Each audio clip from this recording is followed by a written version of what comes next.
Oke, assalamualaikum warahmatullahi wabarakatuh. Jadi kalian bisa nilai sendiri teman-teman ya. Ini Kiai Imad akan dihadirkan oleh Tengku Qori dalam debat selanjutnya masalah nasab Habib Ba'alawi ya teman-teman. Jadi kalian bisa nilai sendirilah yang berkualitas yang mana dari percakapan antara Gus Wafi dengan Tengku Qori kali ini. Ya sekarang Tengku Qori alhamdulillah sudah bertaubat dari komplotan si Imaduddin, Fuad Pleret, Mama Gufron. Ya alhamdulillah. Oke, tanpa berlama-lama kita langsung saja lihat video ini. Jadi ketika ada seorang nasabah yang sudah mentahqiq, menulis dalam kitabnya bahwa ini bin ini, ya, maka nasabnya dia itu sahih. Seperti itu. Kalau ada perbedaan pendapat nih. Satu nasabah mengatakan sahih, ini nasabnya sambung kepada Nabi, satu mengatakan tidak sahih. Maka ini masuk jatuhnya itu kepada makbulun nasab. Nasabnya masih diterima. Ketika ada perbedaan nasabah. Gus. Seperti itu. Jadi dalam kitab apa kamu mentakrifnya? Umdatut Thalib. Apakah Ibnu Ainabah? Coba dibuka. Dia pegang HP satu, gimana ini cara bukanya? Sampai aja buka Ibnu Ainabah, Umdatut Thalib. Di halaman terakhir. Coba halaman terakhir ini tentang istilahatun nasabah. Di sana ada makbulun nasab, ada sahihun nasab, ada mardudun nasab, ada makbulun nasab. Dilihat. Oke, Tengku Qori mulai serius di dalam pembahasan live TikTok kali ini bersama Gus Wafi ya teman-teman. Nama kitabnya apa? Umdatut Thalib, Ibnu Ainabah. Sebentar. Gus Wafi senyum-senyum aja nampaknya ya kan. Sudah di luar kepala. Halaman berapa dia? Terakhir di bab istilahatun nasabah. Coba Anda cari bab namanya istilahatun nasabah di terakhir itu. Tengah. Yes.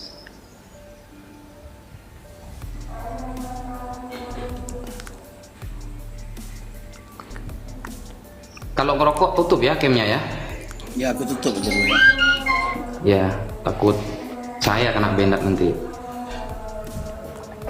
Ya TikTok sensitif ya, nggak bisa merokok, nggak bisa nampilin anak kecil. Jadi TikTok ini memang sangat sensitif teman-teman. Alright, Tengku Qori masih mencari di dalam kitab yang disebutkan oleh Gus Wafi. Sudah ketemu Tengku? Belum. Cari babnya aja Tengku. Risalah fi bayani istilah nasabah ya. Ya itu terakhir itu. Oke. Sebentar, kita cari pada poinnya. Ya, kalau ada perbedaan pendapat antara nasabah ini di sini dikatakan seperti yang saya sampaikan waktu di Banten, nggak seperti antum sampaikan tadi. Coba dibaca Tengku. Sahihun nasab, kedengaran ya? Sahihun nasab huwallazi thabata 'indan nasabah bisyahadati wa qubila binisqatil asli wa nassa alaihi bi ijma'il masyayikhin nasabin wal ulama'il masyhurin bil amanah wal ilmi was salah wal fadli wa kamalil lil aqli wa taharatil maulid wa amma maqbulin nasab walladhi thabata nasabuhu 'inda ba'din nasabin wa ankarahu akhar fasar maqbulan. Jadi kalau saya menjelaskannya begini. Nasab sahih adalah nasab yang sudah isbat, yang sudah tetap nasabnya, artinya sudah berlaku menurut ahli nasab dengan melalui proses syahadah. Nah kan? Wa qubila dan diterima dengan proses syahadah ini, dan diterima pula dengan adanya niskhah asal, niskhah dasar. Apa sih niskhah dasar? Ya catatan nasab. Wa nassa alaihi bi ijma'il masyayikhin nasabin ya. Dan dijadikan nas dengan melalui ijma'nya para masyayikh yang ahli nasab dan ulama-ulama ahli nasab juga yang masyhur, dengan adanya masyhur dengan amanahnya itu ya, dengan pengetahuannya dan dengan kesolehannya dan keutamaannya dan bagus akalnya, artinya cerdik lah gitu, tajam. Kalau Ya kan? makbulun nasab. Nah, sedangkan makbulun nasab itu adalah nasab yang ditetapkan oleh sebahagian ahli nasab dan sebahagian yang lain mengingkarinya. Jadi makbul. Nah, gitu. Jadi Terus Ba'alawi ini menurut Anda makbul atau sahih? belum masuk ke situ dulu. Kita lihat dulu dari dari dhabit sahihnya.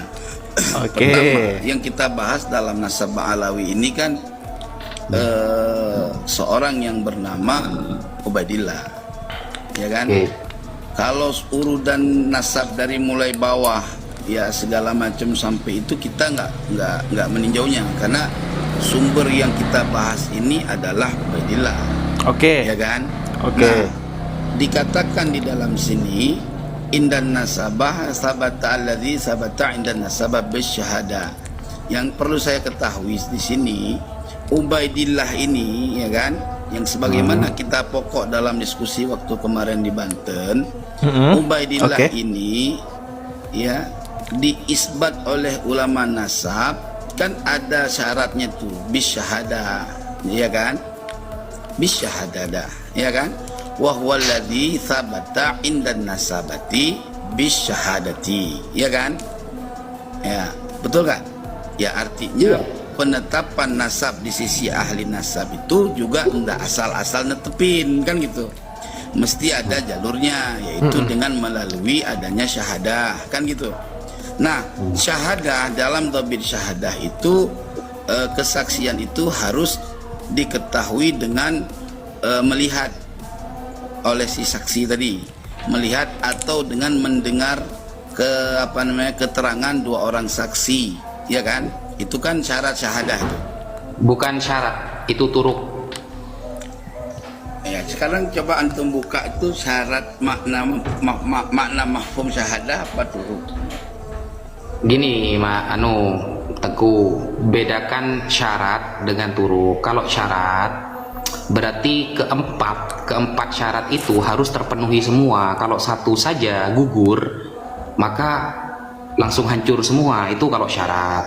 Tapi kalau turuk, torikoh, jamak dari torikoh, berarti kan salah satu saja kena, itu sudah selesai gitu Pak Teguh. Jadi ketika contoh nih ya, dalam turuku torikoh kaifiyati ifbatin nasab, ya cara penetapan nasab itu kan ada 4. Kalau kita mau menggunakan referensi yang digunakan oleh Keimat, berarti kan al-muqibun itu ditulis oleh Sayyid Mahdi Ar-Rojai. Di sana kan ada 4, dan al-muqibun Sayyid Mahdi Rojai tidak pernah melafatkan 4 ini adalah syarat, tapi torikoh. Sehingga kalau kena yang pertama contohnya ayyura khatun nasabah mauthukun bihi yurafu khatuhu wa yatahaqqaquhu, bahwa ada tulisan orang ahli nasab sudah dia tahqiq bahwa orang ini nasabnya sambung kepada Nabi, satu saja kena, oke.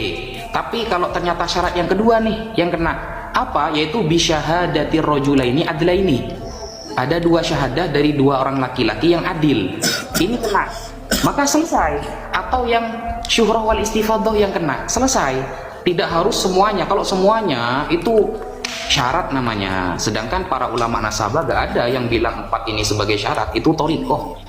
Gini Ustadz Najaya, sebetulnya yang Ustadz Najah sampaikan benar. Jadi gini, yang saya maksud syarat itu, ya kan, unsur yang ada di dalam satu turuk.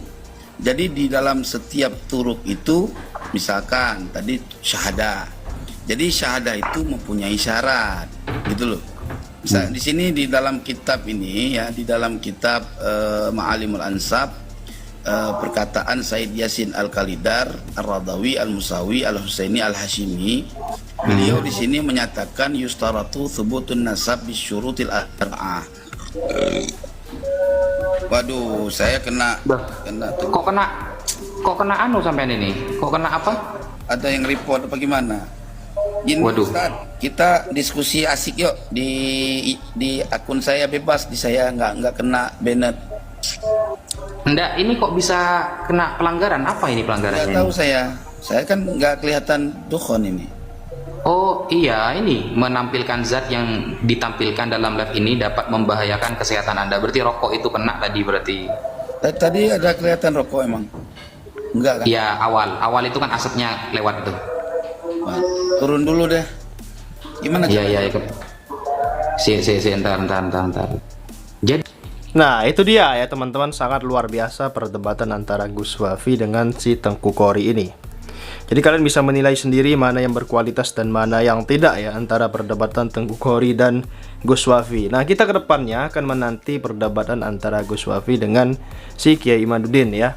Kita tunggu saja, semoga saja secepatnya ada perdebatan baik di TikTok ataupun di platform media sosialnya, ataupun lebih bagusnya bertemu tatap muka seperti di Banten kemarin antara kelompok Habib Hanif Alatas, Gus Wafi, dan juga kelompoknya si Imad dan juga Tengku Kori.